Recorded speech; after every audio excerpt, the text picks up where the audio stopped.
If you want to know the best looting spots, how to kill the Wilson faster, how to tell how many players are still in your DMZ lobby, then this video is for you. Today, I have 10 tips and topics to talk about for DMZ that will absolutely make your gameplay better and make sure you are more successful within DMZ. And make sure to drop a like and sub to the channel for more DMZ tips, tricks, and guides, as well as overall Modern Warfare 2 coverage. Not wasting any time, let's hop into tip number 1, which has to do with utilizing dead drops. If you didn't know, putting cash or items into dead drops is actually a faster way to reduce your insured weapon slot cooldown compared to actually extracting with that cash or items. So whenever you have extra loot or cash that you don't need to extract with, go drop it in a dead drop before you leave the game, and this will help get your cooldown lower. As well as you can put the weapons case in a dead drop, and this will reduce your insured weapon cooldown by 50 minutes. Although it's important to note you will still appear on the map as holding the weapons case, so players will still hunt you. Although once you already put it in the dead drop, that will lower your cooldown on your insured weapon. Tip number 2 is actually how to tell how many players are still in your lobby in DMZ. So all you have to do is open up your settings tab, click on the headphones icon,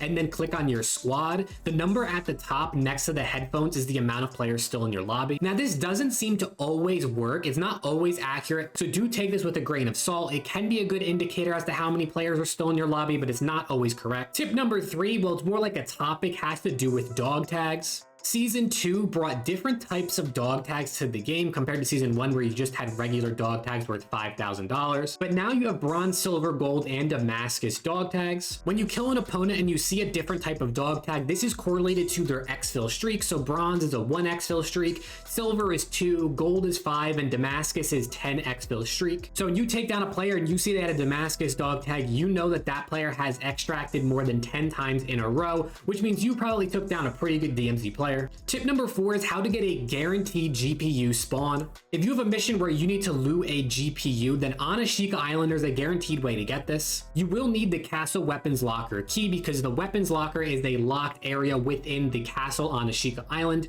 but there is always going to be at least 1 GPU in this locker. So if you can get into the castle and you have this key, you will guarantee yourself a GPU. Now, for one of the best tips on this list is the best Al Mazrah loot location. This location is the Sawa crypto mining farm. Now, this is a locked area, but you do not actually need a key to get in here. If you go on the roof of the bank, which is across the street from this crypto farm, you can actually parachute down into the window and you won't need a key to enter this way. And inside this room, there is a ton of different loot that is worth a lot of money. So if you want to get some extra loot, this is a great place to go to get loot, sell it, get cash, and then buy the items you need from buy stations. Tip number 6 is on how to kill the Wilson easily. Now, if you want to do the weapons case on Ashika Island or just go into the castle and loot, you are going to have to take out the Wilson, which guards the outskirt of the castle. The best way to do this is use 2 thermite grenades, and this will take out the Wilson in no time. The thermite grenades will burn the Wilson, which does a lot of tick damage over time. So throw your 2 thermites at the Wilson and watch it go down quick. Number 7 has to do with looting, and you should bring in stronghold key cards with you every single game. Not only are stronghold key cards so much easier to find than they were in Season 1, but they now have unlimited uses and can be brought from game to game. So if you extract with one, you can keep it and put it in your key stash, or you can bring it with you to the next game. So they're easy to find and you can bring them with unlimited uses. Plus, strongholds tend to have pretty good loot in them, especially now with Season 2.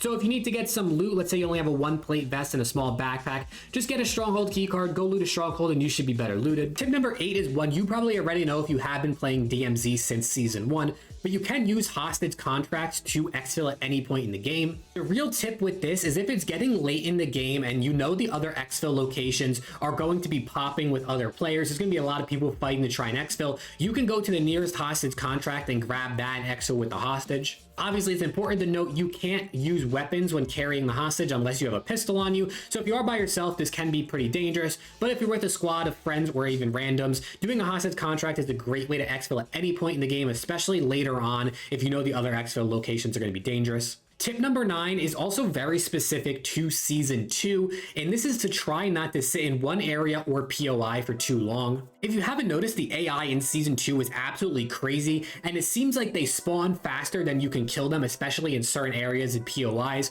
So if you get stuck in a building, you're going to pretty much get swarmed with AI, and there's no way to get out without dying. It can be super, super difficult, and especially if you're in a 3-man squad, it's almost guaranteed 1 or 2 of you is going to go down in this instance. So the best thing you can do do is if you're going to a POI, you need to do a mission, you want to find loot, whatever it may be, try not to stay there for too long, especially as you go later on into the game. The more gunfire is going to draw more players, and the AI are just going to keep on spawning. So seriously, this might be the #1 tip you could have for season 2 so far, at least in my experience. Really don't stay in one place for too long. It just gets too dangerous and the AI spawns are too crazy. Last but not least, tip number 10, this has to do with PvP. This is to kill first and ask for forgiveness later. This is a mistake that I personally have made a lot in DMZ, is I try to be friendly with other players, invite them to join my squad, or try to get them to invite me to their squad. And typically, assuming other players are friendly is just going to get you killed. So the best thing you can do is kill them or knock them, and then ask if they want to join your squad and send out those invites, or have them, plead for forgiveness, and then you can let them join your team. A lot of players are not going to be friendly in DMZ, and they just want to take your loot and they just want to kill you, because the PvP aspect of DMZ, of course, is super, super fun. So if you see an enemy team, make sure you take them out, put them down first, and then ask if they want to join you, not the other way around, because this will get you killed. Hopefully these 10 tips really did help you out and can make your DMZ gameplay that much better and take you to the next level. And like I said earlier, this channel is really focused on DMZ tips, tricks, and guides. Let me know if there's any other types of content, whether DMZ or not related, you want to see on the channel. I will read and respond to every single one of you, and I appreciate the support so much on all these videos. With that being said, hopefully I'll see you all in the next video.